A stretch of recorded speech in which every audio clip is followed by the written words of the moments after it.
Hello everyone. In this video, I'll discuss about the very important aspect of your economics question, that is evaluation. Throughout your answers of different questions, examiners look for your evaluation. So this is a very important skill which you have to master. And then it becomes more important when you people have to conclude at the end of every question by showing your good evaluation skills.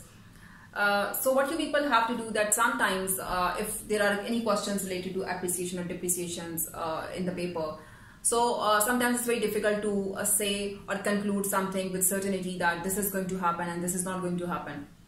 So what is the best approach to evaluate, to conclude different questions?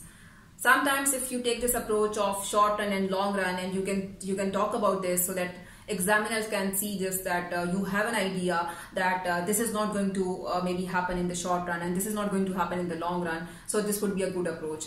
Another way is this, that when you conclude, you can also side by side say this, that it depends on these factors. So in this video, I am talking about those factors which you can comment on whenever you conclude about this appreciation or depreciation.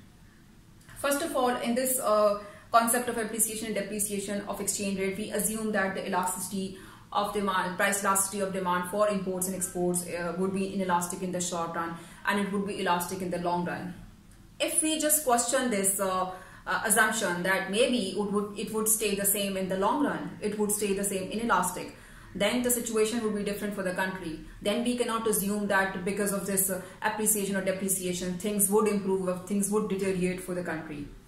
Secondly, we can talk about this aspect, that size of appreciation and depreciation. You know, if country's currency is appreciating with a higher rate, that might be a cause for concern for the country.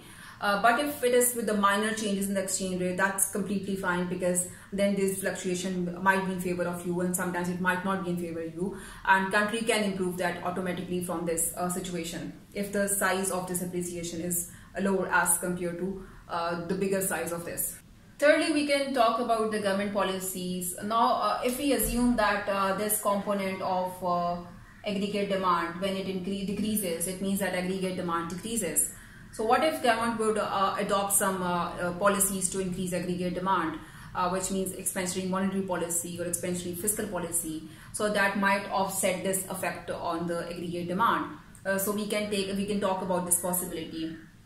Then about this aspect, that against which currency you have appreciation. Are you involved a lot with that countries in terms of imports and exports? Maybe there is an appreciation against the currency with which country you are not importing much, with which country you are not trading much. So then it would not affect you much in that sense. Lastly, we can talk about this, that for example, if there is depreciation of currency and we assume that export would be cheaper, at least not in the short run, but maybe in the long run we will have increase in demand. What if there will be restrictions from the governments of other countries, and they might impose some tariff or quota, which means we would not be able to export more to those countries. What if countries would look for some other things as well?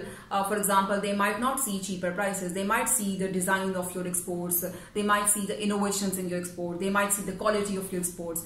Then this argument that depreciation would always increase demand for the exports would not be valid.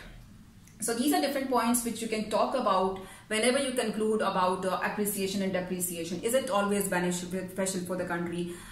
Isn't it bad for the economy if there will be an appreciation of currency? Now, it all depends on few factors. So you always comment on these factors. You always talk about these different aspects of this appreciation and depreciation to give your deeper understanding to the examiner.